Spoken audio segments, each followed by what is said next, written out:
Hi, I'm Marguerite from GetRealTacoma.com. We're here today at Stink Meat and Cheese on St. Helens in downtown Tacoma, and this is your Tacoma Real Estate Moment. So today's question is, what are the mistakes I should avoid when I buy my first house? I am so glad you asked. The first mistake that buyers make is that they don't talk to their real estate agent and their lender before they start looking for a house. This is really important because your lender is going to tell you how much you can afford and what your monthly payment's going to be. And your realtor is going to help you find a good lender that's not going to lie to you about what you can afford and what your first payment's going to be. So that's the first thing you should do. Find a real estate agent. Maybe someone like me, or maybe somebody else that's cool. Mistake number 2 is you call the agent whose name is listed on the sign of the house that you like. It seems to make sense, right? They clearly know a lot about the house.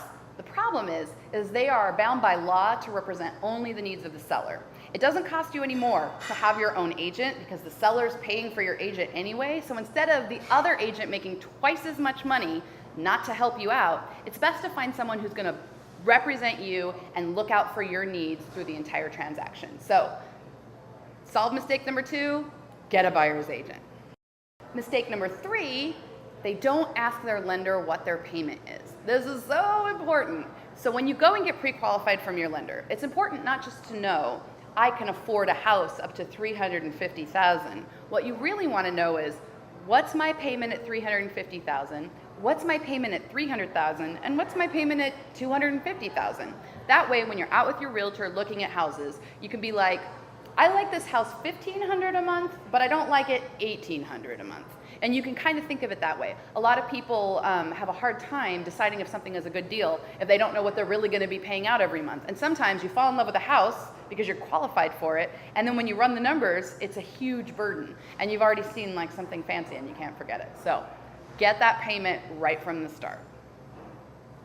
Number 4, get a home inspection. This one seems really obvious, but a lot of people don't realize that a real home inspector is licensed by the state of Washington. Sometimes people will be like, my brother-in-law is a plumber, so he's just gonna come and take a quick look at the house and make sure it's cool. No, that is not a home inspection. Sometimes if you're in the VA, you get what's called a VA appraisal, which is a more strict and searching appraisal, but it's not a substitution for a home inspection. So if you're in the VA and somebody told you like, oh, you don't need a home inspection because you have a VA appraisal and it's really good, they're wrong. It is not a home inspection. Home inspectors are specially trained to look for crazy stuff that can go wrong with your house. Also, when you attend the home inspection, it's almost like orientation. Like they're showing you where the water shutoff valve is, and they're showing you where the gas shutoff is. And you know, these things are important to know. Also, they can help you monitor things that aren't yet a problem, but could be a problem in the future if they're not maintained. So get a home inspector, get a good inspector, and get an inspector that's not scared to kill the deal. So in summary, mistake number 4, get a home inspection.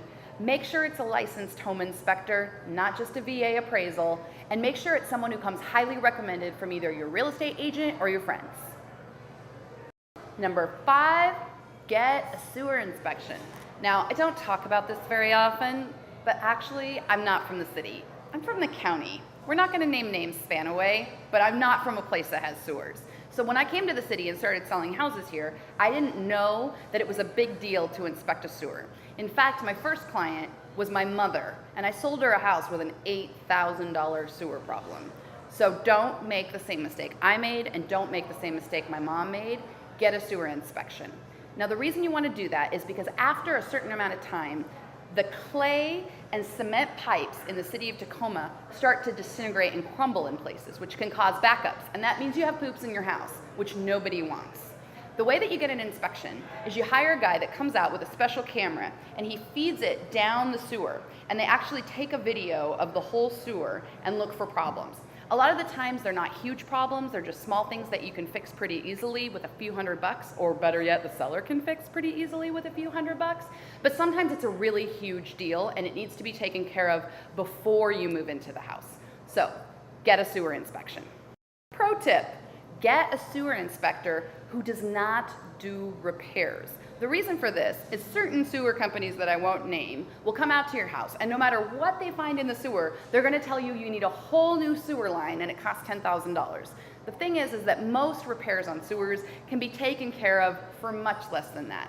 And if you have someone that doesn't do repairs, they have no interest in finding a big problem. They're gonna help you figure out a way to maintain your line.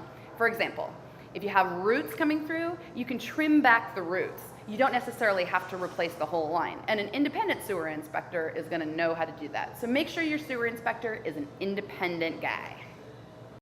So in conclusion, when it's time for you to buy your house, really, the best way to encapsulate all of these tips is to just find a real estate agent that you like and trust. I'd love it if that was me, but if not, there are a lot of places online where you can do some snooping around to find someone that seems good.